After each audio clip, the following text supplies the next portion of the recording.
नमो बुद्धा साथियों, मैं अशोक कुमार। आज मैं आपको बुद्ध के बारे में, या यूं कह लीजिए बुद्ध की शिक्षाओं के बारे में थोड़ा सा अवगत कराना चाहूँगा। जैसा कि आप सबको पता है, बुद्ध को लेकर के अभी समाज में लोगों के मन में बहुत सी भ्रांतियां हैं, बहुत से अपरिपक्व विचारधाराएं हैं। और वास्तविकता यह है कि बुद्ध की जो शिक्षाएं हैं, जो बुद्ध के उपदेश हैं, जो बुद्ध का धम्म है, उसको न तो सही से लोग जानते हैं और न तो जानने का प्रयास करते हैं। और यही वजह है कि लोग उसकी कभी कभी आलोचना करते हैं, और जो कुछ विपक्ष के लोग हैं वो उसको एक संप्रदाय के रूप में देखना शुरू कर देते हैं। और जैसे अन्य संप्रदायों पे आक्षेप लगाए जाते हैं, उसी तरीके से बुद्ध के धम्म पे भी आक्षेप लगाने शुरू कर देते हैं।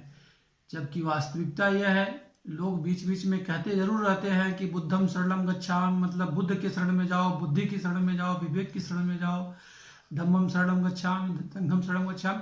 अपने अपने स्तर से लोग उसका उपदेश दे करके स्पष्ट करने की कोशिश करते हैं। लेकिन इनकी जो वास्तविक शिक्षाएं हैं उस पर कोई विशेष प्रयास नहीं किया गया, न विशेष उसको प्रचारित किया गया, न विशेष रूप से उसको बताने का प्रयास किया जाता है अभी भी। जिसकी वजह से तमाम जो जन सामान्य है, जनमानस है, वो उनकी शिक्षाओं से अवगत नहीं है। वो बुद्ध को भी या बुद्ध के धम्म को भी वो एक हिंदू या फिर ईसाई या इस्लाम या सिख या जैन जैसे अन्य संप्रदाय जैसे बन गए हैं, उसी नज़रिए से सिर्फ देखता है। उनकी जो वास्तविक शिक्षा है, जो उनकी वास्तविक उत्थान की बातें हैं, मानव के विकास की बातें हैं, उस पर लोगों का ध्यान नहीं है या फिर नहीं जाता। उसके पीछे जो हमारे कुछ तथाकथित बुद्धिजीवी लोग हैं वो उसको प्रचारित भी नहीं सही तरीके से कर रहे हैं, जिसकी वजह से ये समस्याएं लोगों के सामने आती हैं। तो मेरा एक प्रयास है कि जब तथागत गौतम सिद्धार्थ को पहली बार ज्ञान की प्राप्ति हुई, और ज्ञान प्राप्ति के पश्चात जब उन्होंने ऋषिपत्तन में उन 5 अपने प्रथम बौद्ध भिक्षुओं को अपना जो उपदेश दिया, वही मैं उपदेश आपको ज्यों का त्यों बताने का प्रयास करता हूँ।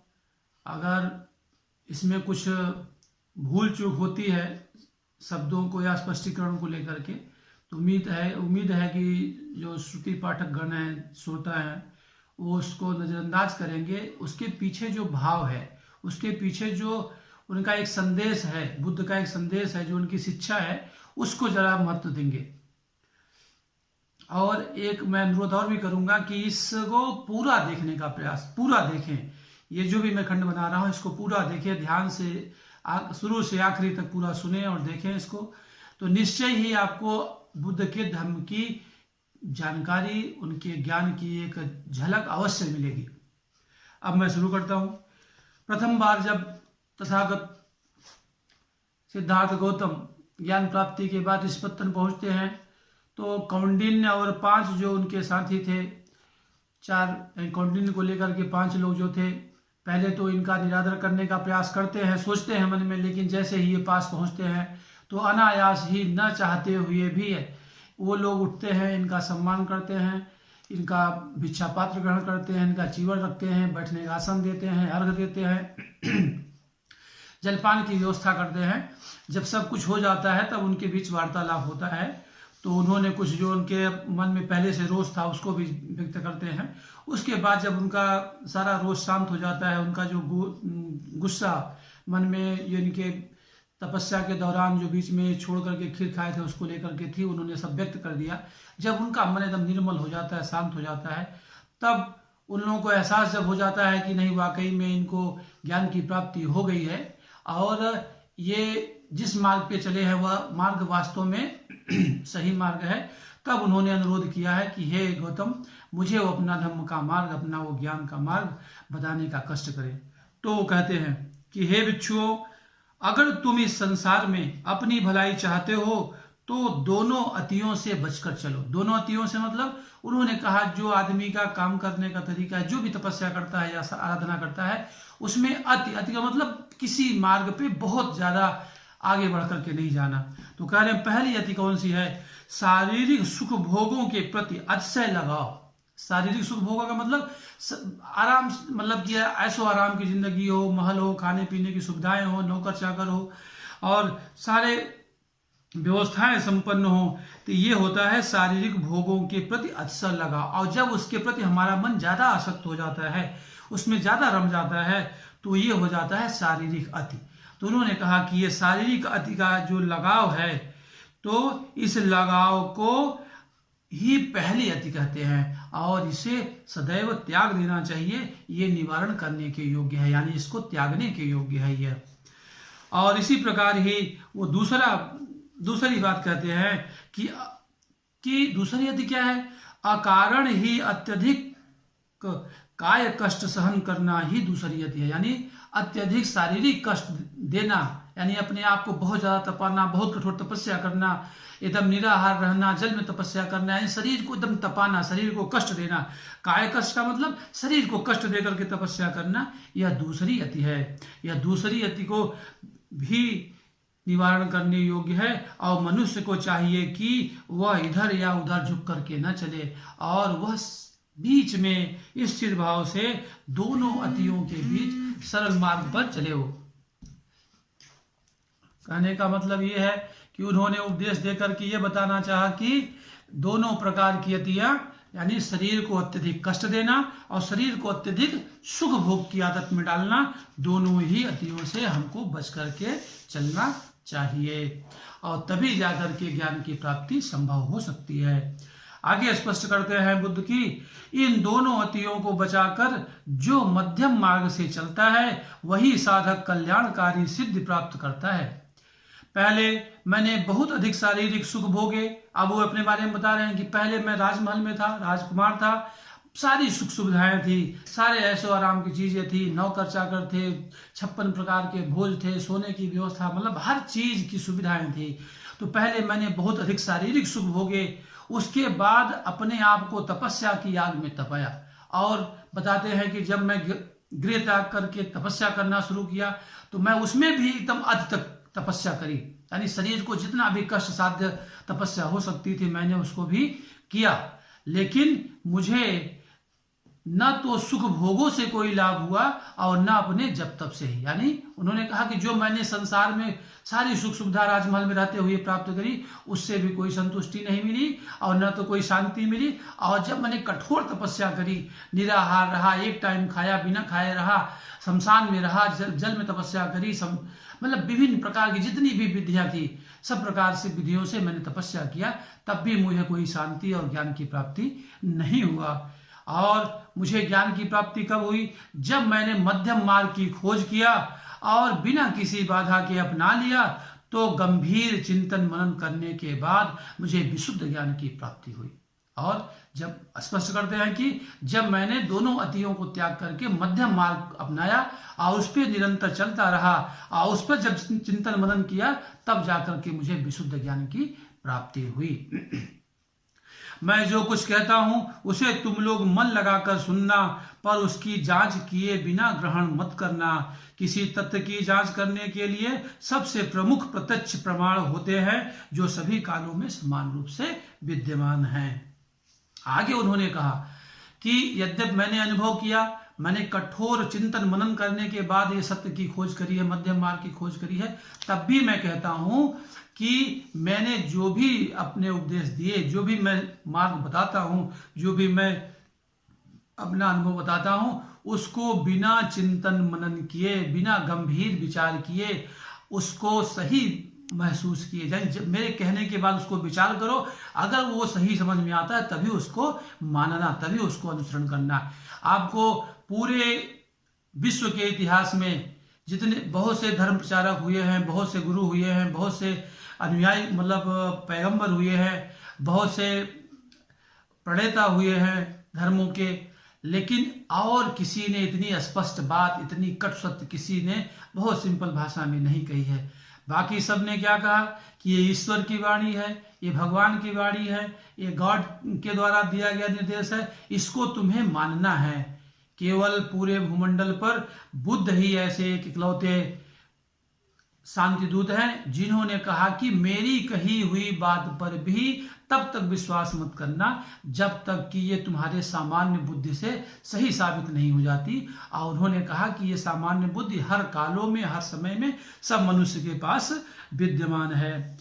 क्या कहते हैं कि आंखों से देखकर वस्तुओं के रूप रंग को समझो, यानी अपने आंखों से देख करके वस्तुओं के रूप रंग की परख करो, और कानों से सुनकर के 7 स्वरों की परीक्षा करो। यानी स्वर है, कोई गीत हो रहा, संगीत हो रहा है और संगीत में कोई लय ताल नहीं है और 10 लोग 20 लोग कह रहे हैं कि बहुत अच्छा है, बहुत अच्छा है, वाहवाही किए जा रहे हैं, तो तुम भी उसी के देख करके वाहवाही मत करना। अपने कानों से सुनो और उसको विचार करो कि वाकई में सुर लय में है कि नहीं, अच्छी ताल है कि नहीं, अच्छी धुन है कि नहीं, तभी उसको विश्वास करना।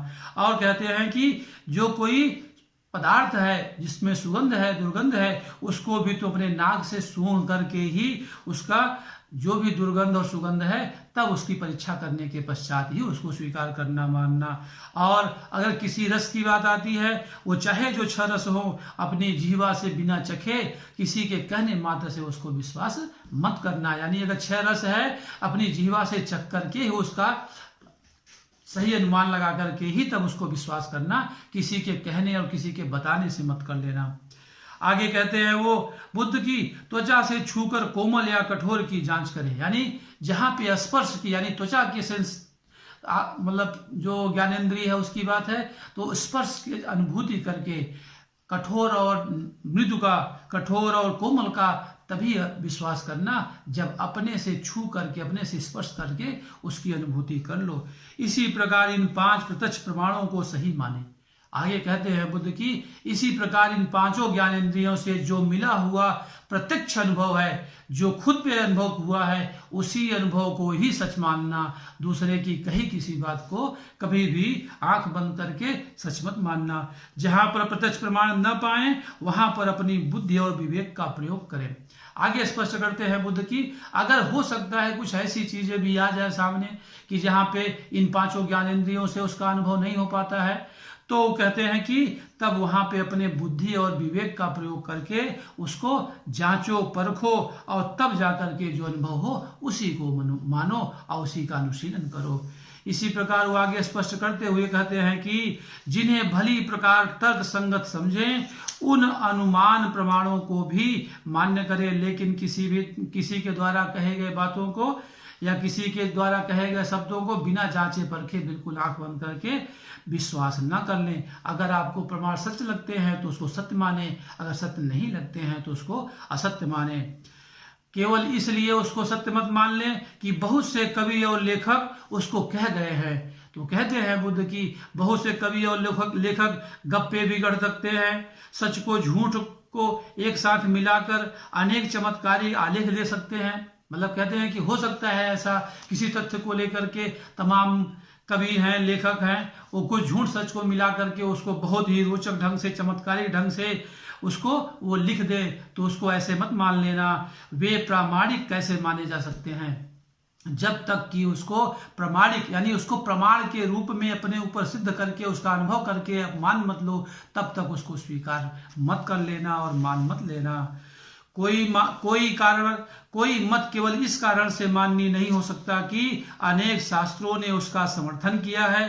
कोई मत केवल इस कारण से माननीय नहीं हो सकता कि वह प्रधान पुरुषों के द्वारा प्रकाशित किया गया है। आगे बुद्ध बहुत ही कट सत्य का स्पष्टीकरण करते हैं। अक्सर जिसका दृष्टांत देकर के दूसरे धर्म या दूसरे संप्रदाय के लोग इसको जबरदस्ती के भगवान की कही हुई बातें हैं, ईश्वर ने ऐसा कहा है, ईश्वर ने ऐसा कराया है, ईश्वर ने साक्षात हमको दर्शन दे करके हमको ऐसा बोल के कहा है, ये गलत ऐसे बुद्ध ही है कि उसको भी मत मानो। यानी कहने का मतलब कोई अगर माननीय व्यक्ति है, अगर वो भी कोई अनेकों शास्त्र का समर्थन करता है तो उसको भी सच मत मानो। या कोई माननीय व्यक्ति है और बहुत प्रधान व्यक्ति है, उसने ऐसा कहा है इसलिए ही हम मान लें, ये भी सही नहीं तरीका नहीं है, उसको भी तुम सच मत मानो।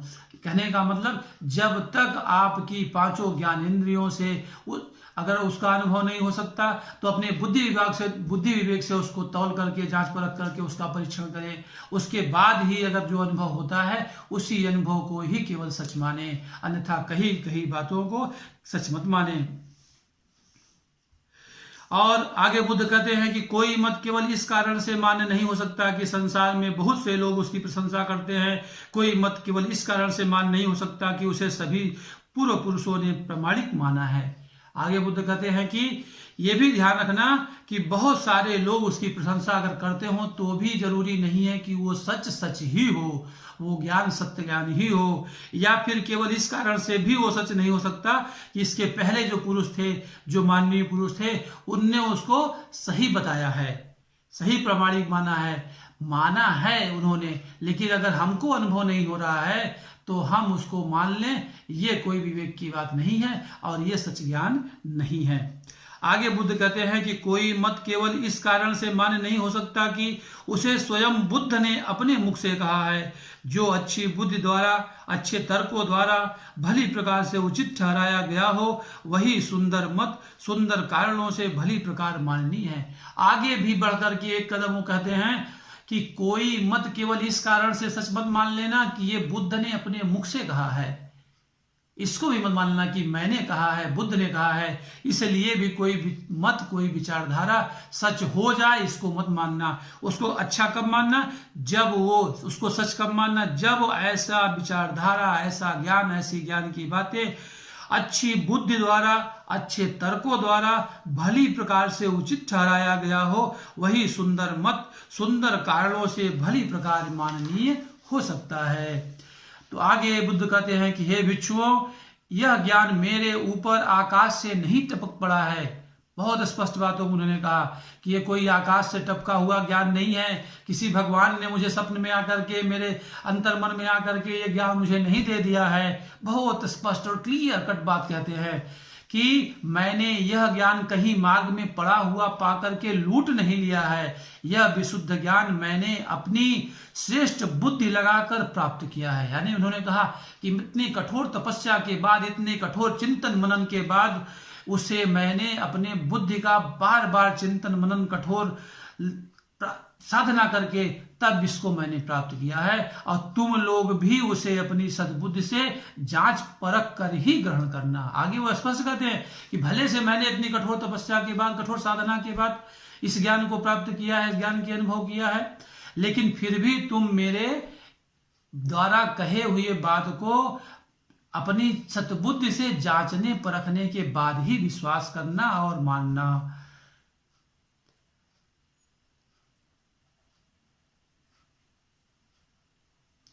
और आगे स्पष्ट कहते हैं बुद्ध की, अब मैं तुमको श्रेष्ठ ज्ञान देता हूं जो मैंने अपने बुद्ध से प्राप्त किया है। और अगर तुम्हें कहीं मन में जरा सा भी संदेह होता है और तुम्हारे मन में जहां भी संदेह हो, कोई संशय हो, तुम मुझे वहीं पर रोक देना। और मैं अब इसके बाद उन्होंने जो 4 आर्य सत्य कहे हैं तो मैं इसको अगले वीडियो में दे रहा हूं, क्योंकि वीडियो बहुत लंबी हो जाएगी। आपसे अनुरोध है कि इस वीडियो को देखें और अगले वीडियो को भी देखें, क्योंकि ये सिर्फ उनके ज्ञान एक वीडियो में बता पाना बड़ा संभव नहीं है, और बहुत अगर करूंगा भी तो बहुत लंबा वीडियो हो जाएगा, लोगों को देखने में थोड़ा सुविधा होगी। तो मैं छोटे छोटे वीडियो बनाऊंगा, लेकिन अगले खंड के वीडियो को अवश्य देखें। और ये वीडियो अगर आपको लगता है कि वाकई में कुछ बुद्ध की बातें, बुद्ध के संदेश हमको सही है, और ये मैं अपने से नहीं बता रहा हूँ, ये बुद्ध चंद्रोदय जो है उसमें लिखी हुई बातें हैं, उनके प्रथम उपदेश से मैं आपको पढ़ करके थोड़ा सा उसको और सरलीकरण करके उसको थोड़ा सा और समझाने का प्रयास कर रहा हूँ। तो आप लोग इसको ज़्यादा से ज़्यादा देखें और ज़्यादा से ज़्यादा लोगों तक इसको शेयर करें, ताकि बुद्ध का जो सही संदेश है, सही ज्ञान है, लोगों तक पहुँच सके, और बुद्ध को लेकर के और जो बौद्ध धर्म को लेकर के लोगों के मन में भ्रांतियाँ हैं वो भी दूर हो सके। तो मैं अगले वीडियो में मिलता हूँ 4 आर्य सत्यों के साथ।